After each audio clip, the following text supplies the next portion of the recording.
Mis hermanos, seguimos con la serie La Supremacía de Cristo. Hoy estaremos tocando el tema de Jesús, fiador de un mejor pacto, y vamos a estar usando el texto desde el capítulo 7 de Hebreo, desde el versículo 1 hasta el versículo 25. Quiero comenzar recordando la situación en la que se encontraba la iglesia a la que se le escribió esta carta. Ellos estaban tentados a buscar seguridad de la persecución, regresando a las enseñanzas que la comunidad judía sostenía. Cuando Hebreo fue escrito, aún existían los servicios en el templo de Jerusalén. Por tanto, era un reto para la fe cristiana que la muerte de Jesucristo había dado fin a la necesidad de sacrificios levíticos en el templo. Por eso el autor se basó en las creencias judías que decían que Melquisedec terminaría todos los sacrificios en los postreros días.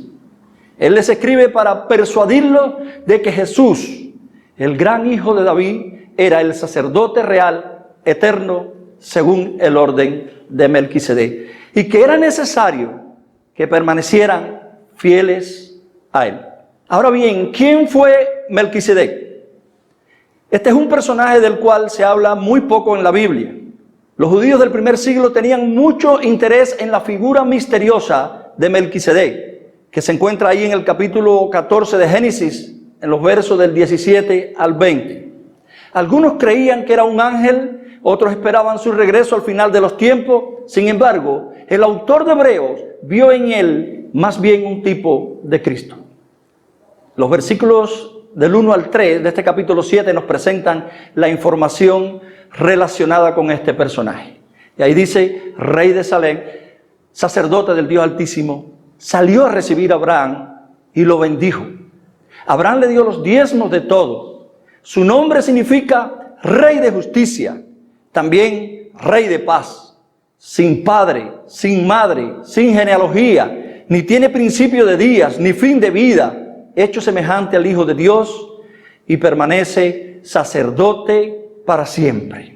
El texto no quiere decir que este personaje cayó del cielo sin padre, ni nacimiento, ni muerte, ya que él era un hombre real, un rey verdadero y un sacerdote real en una ciudad real. El autor lo que está haciendo es utilizando el argumento de que en la narración de Génesis no aparece nada acerca de su genealogía, de su origen, ni de su muerte. En todo el Antiguo Testamento no es hallado registro de su genealogía.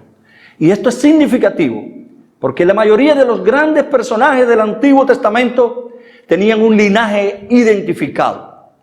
Además, era necesario que los sacerdotes pudieran probar su genealogía, pero este Melquisedec no tenía genealogía sacerdotal. Igualmente es de gran relevancia que este hombre era rey de Salem y sacerdote del Dios Altísimo. ¿Por qué? Porque una cosa era el oficio real y otra el oficio sacerdotal. Era prohibido tanto para los reyes ejercer funciones sacerdotales como para los sacerdotes funciones reales. Pero este Melquisedec era rey y sacerdote. A partir de los versos del 4 al 10, el autor hace un llamado a considerar la grandeza de Melquisedec. Dice el verso 4, considerad pues cuán grande era este, a quien aún Abraham, el patriarca, dio diezmos del botín. El que recibe el diezmo es superior al que entrega el diezmo. Él les dice a sus lectores, el mayor recibió los diezmos del menor, y el menor fue bendecido por el mayor. Significando esto que Melquisedec era superior a Abraham y a Leví, el cual se encontraba en los lomos del patriarca. Abraham, al recibir la bendición de Melquisedec, reconoció y afirmó la grandeza de este rey sacerdote como superior a él. Ahora bien, ¿cuál era la semejanza de este personaje con Jesucristo? Melquisedec significa rey de justicia, rey de paz, y Jesucristo es llamado justicia nuestra y príncipe de paz. Ni Melquisedec ni Jesús provenían de la tribu de Leví. Jesucristo es rey y sacerdote, al igual que Melquisedec. El autor trata de hacer ver que tanto la persona como la obra de este personaje misterioso representaban proféticamente a la persona y a la obra de Jesucristo. Asimismo, continúa mostrando que el sacerdocio levítico ha cesado y que ha dado paso a uno nuevo, al sacerdocio de Jesucristo, quien pertenece a un orden superior y diferente ley sacerdotal para la elección de sacerdotes. Los sacerdotes, según el orden de Aarón, nunca fueron ordenados y establecidos en base a un llamamiento personal de Dios. Además, ellos ministraban acorde a la ley del mandamiento acerca de la descendencia. Su capacidad moral o espiritual no era examinada. Lo importante era que el sacerdote perteneciera a la tribu de Leví y que llenara los requisitos físicos y ceremoniales establecidos. Pero el sacerdocio de Jesucristo fue establecido sobre la base de su obra en la cruz y de su carácter y por el juramento de Dios. Los versículos del 11 al 21 nos muestran la superioridad de este orden sacerdotal. Y el punto central de esta sección es el siguiente: si Dios estableció otro sacerdocio distinto al levítico, es porque el levítico no podía proveer la perfección necesaria para solucionar el problema legal y relacional entre Dios y el hombre. El cambio de sacerdocio era necesario, primeramente por causa del juramento. Y el verso 17 dice: pues se da testimonio de él, tú eres sacerdote para siempre, según el orden de Melquisedec. Y el verso 21 dice: juró el Señor y no se arrepentirá, tú eres sacerdote para siempre, según el orden de Melquisedec. Ya Dios había prometido con juramento a su Hijo que le haría rey y sacerdote para siempre. El autor está usando el Salmo 110 y el verso 4, en el cual existía una promesa de Dios en la que jura otorgar un sacerdocio eterno y de un orden distinto a un descendiente de David.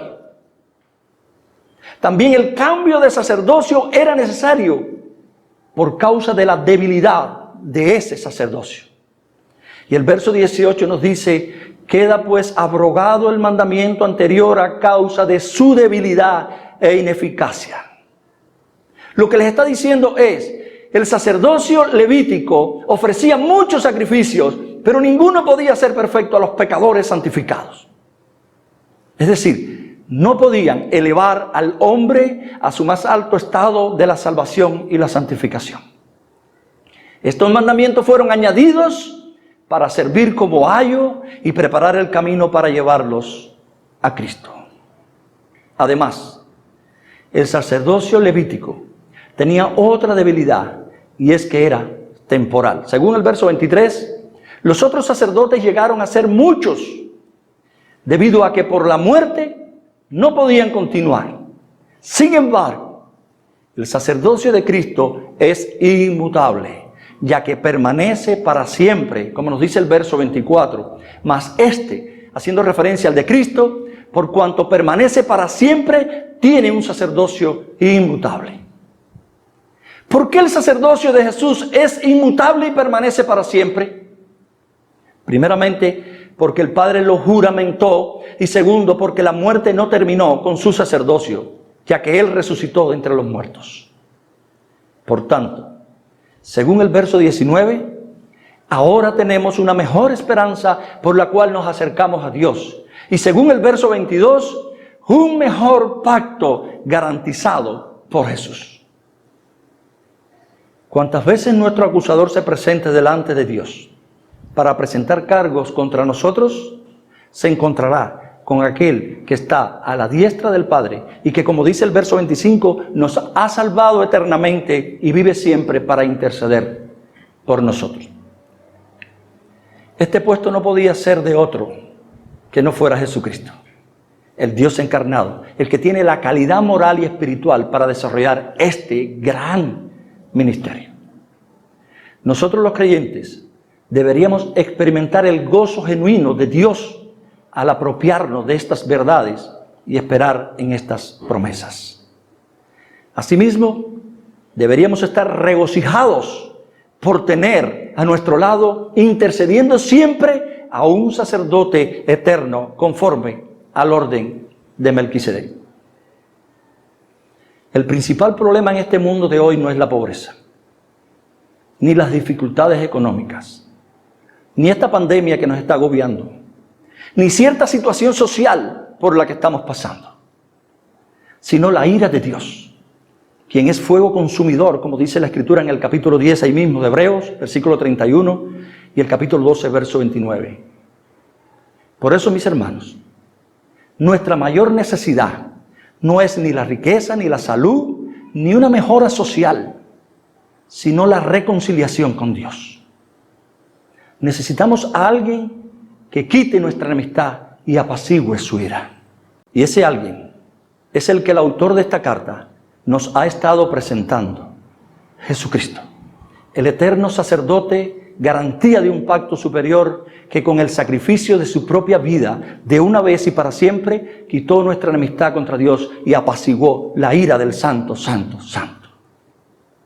Si para estos hebreos buscar seguridad de la persecución, regresando a las enseñanzas que la comunidad judía sostenía, es decir, a la sombra, a lo pasajero, era pisotear el ministerio y la obra de Jesucristo, además de exponerlo a la burla, como dice el capítulo 6 y el verso 6, para nosotros, buscar seguridad y confort en las cosas pasajeras que este mundo ofrece, también es pisotear el ministerio y la obra de esta persona gloriosa llamada Jesucristo, además de exponerlo a la burla, ya que la promesa de un reposo que falta para el pueblo de Dios, como dice el capítulo 4 y verso 9, hace referencia primeramente a un estado de armonía instituido por Dios, no en este mundo actual, donde según Apocalipsis capítulo 22, 3, no habrá más maldición, y donde ya no habrá más muerte, ni llanto, ni dolor, sino que Dios enjugará toda lágrima de los ojos, como dice Apocalipsis 21, 4.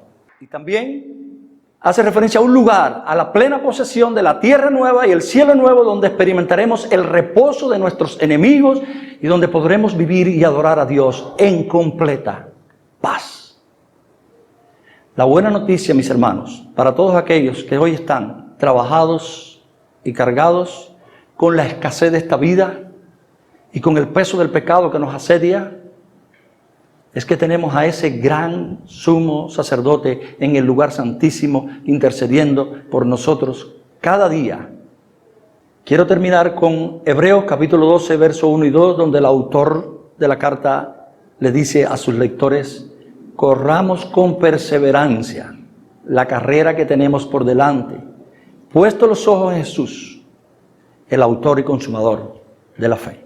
Que Dios les bendiga.